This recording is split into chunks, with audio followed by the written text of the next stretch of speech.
Assalamualaikum warahmatullahi wabarakatuh. Alhamdulillah kita bersyukur kepada Allah Subhanahu wa taala walaupun sekarang masih di era pandemi, di Bangkalan masih mau mengarah ke zona hijau, kita bisa melakukan pembelajaran dengan menggunakan media YouTube. Saya berharap kalian semua ini sehat walafiat.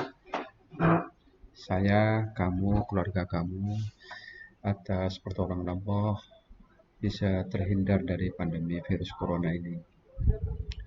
Anak-anakku yang saya hormati, walaupun di era corona ini proses pembelajaran tidak boleh berhenti karena sekarang adalah era digitalisasi, semuanya serba mudah dimanapun kita berada, serba mudah. Yang penting kalian ada keinginan untuk terus belajar, belajar dan terus berinovasi. Bismillahirrahmanirrahim. Pada pertemuan yang kedua ini, saya akan melanjutkan proses pembelajaran yang berkaitan dengan bagaimana um, meminta informasi di tempat kerja. Jadi saya berharap nanti setelah lulus SMK kalian itu ada kemudahan untuk bekerja baik di sektor formal ataupun informal. Kalau bisa ya sesuai dengan jurusan kalian itu TPM. Alhamdulillah dalam proses pembelajaran ini saya dibantu oleh kaprodi kalian yang concern, yang memiliki kepedulian terhadap teknologi informasi sehingga proses pembelajaran ini bisa berlangsung dengan baik. Uh, untuk proses pembelajaran bahasa Inggris ini, kita mulai dari yang pertama, contoh kalimat ya, contoh kalimat yang akan kita gunakan di dunia kerja nanti. Nomor satu, uh, kalian perhatikan baik-baik. Di situ ada sebuah kalimat yang uh, harus kalian pahami bahwa kalimat ini harus kalian cermati. Kalimat ini ada di dunia kerja. Boleh saya tahu alamat email perusahaan Anda? Karena saya akan menawarkan barang baru produksi pabrik kami. Jadi ini contoh sebuah pertanyaan yang menanyakan sebuah informasi. Informasi yang dimaksud di sini adalah alamat email sebuah perusahaan. In English, saya translate ke dalam bahasa Inggris. Kalimat ini kalau disalin ke dalam bahasa Inggris, may I know your email address, atau may I know your company email address, because I will offering a new product of our company. Jadi kalimat ini sebenarnya sederhana. Kalian bisa belajar menggunakan Google Translate. Jadi dengan Google Translate itu semua kalimat dalam bahasa Inggris itu menjadi mudah. Tugas kalian itu hanya bagaimana melatih memahami. Kalau tidak paham bisa dilanjutkan bertanya kepada saya dengan menggunakan fasilitas Google Meet. Jadi kalau bertanya itu dalam bahasa Inggris bisa kita menggunakan me, bolehkah, atau can, bisakah, ya, banyak. Jadi dalam bahasa Inggris namanya auxiliary verb, kata kerja bantu. Me I know, can I know. Dalam hal ini saya menggunakan kata bantu me. Bolehkah saya tahu? May I know your company email address, alamat perusahaan kami. Karena because I will offering, ya, saya akan menawarkan barang baru, new goods, ya, new product of our company, dari perusahaan kami. Jadi kalian bisa membuat kalimat-kalimat yang lain, contoh-contoh kalimat yang lain itu bisa kalian cari di Wikipedia. Yang penting ada keinginan untuk bertanya. Semuanya itu tidak sulit sekarang. Ada banyak hal yang bisa kalian pelajari di Google nanti. Nanti kita bisa melanjutkan pelajaran ini dengan menggunakan Google Meet ya. Jadi itu ya contoh yang nomor satu, kalimat yang nomor satu. Terus contoh yang lain sekarang.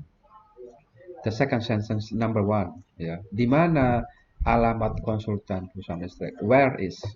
Jadi kalau tadi menggunakan kata me, kata can, sekarang kita menggunakan kata di mana? Where? Ya. Interrogative question. Kata yang menanyakan sebuah pertanyaan, di mana? Where is the address of electrical company consulting? Di mana alamat konsultan perusahaan listrik? Karena because kantor kami, our office need someone who expert in electrical maintenance. Ya, jadi karena kantor kami ini butuh jasa perawatan jaringan listrik. Ini juga sebuah kalimat yang meminta informasi dalam sebuah dunia kerja, yaitu menanyakan alamat konsultan perusahaan listrik. Karena di kantornya itu butuh maintenance. Kalau tidak di maintenance kan berbahaya seperti yang terjadi di kantor-kantor besar karena jaringan kabel listriknya sudah usang, tidak dirawat, akhirnya terjadi kebakaran dan itu harus kita hindari. Nah, jadi begitu anak-anak ya. Jadi untuk pertemuan yang sekarang ini kita menggunakan kata me atau can. Nah, untuk kalimat yang kedua menggunakan kalimat yang lain yang namanya interrogative question, menggunakan kata di mana. Jadi kata kuncinya di situ ada tiga, bisa menggunakan kata me atau can atau menggunakan kata where. Nah, silakan kalian cari search di Google itu, di situ banyak sekali ya. Tinggal kalian klik ketik di mana, nanti terjemahkan menggunakan Google Translate. Tidak hanya di mana nanti ketemu ya, apa ya, mengapa, bagaimana, di mana ya. Jadi nanti kalian akan pelajari selanjutnya. Kita akan bertemu lagi dengan menggunakan jasa Google Meet. Saya berharap waktu kalian yang ada di rumah itu, saya selaku guru bahasa Inggris kalian bersama Pak Kohar tentunya ya, Kapolri kalian yang welcome terhadap perubahan, terhadap perkembangan teknologi ini, saya berharap TPM di SMK Negeri 2 Bangkalan ini adalah jurusan yang akan memonopoli kemajuan SMK Negeri 2 Bangkalan dengan berusaha melakukan MOU, Memorandum of Understanding. Nah, kalian nanti ketika adik-adik kalian nanti, kalau kalian nanti saya harapkan setelah lulus, nanti bisa melanjutkan ke dunia kerja ataupun kemana saja, yang penting nama alma mater sekolah harus dijaga dengan baik. Nah, saya bersama Pak Kor nanti akan mencoba membangun TPM yang bisa bersinergi untuk adik-adik kelas kalian yang kelas 10 itu bisa magang, kemudian di tempat magangnya bisa mengoperasikan semua peralatan itu dengan menggunakan bahasa Inggris, karena bahasa Inggris itu sangat mudah sekali anak. Language is habit, bahasa itu hanya kebiasaan saja. Dengan membiasakan, insya Allah atas pertolongan Allah kalian akan bisa mengoperasikan alat-alat yang ada di tempat usaha itu dengan menggunakan bahasa Inggris. Oke, thank you so much. Walhamdulillah wa minkum. Terima kasih. Selamat mencoba. Wassalamualaikum warahmatullahi wabarakatuh.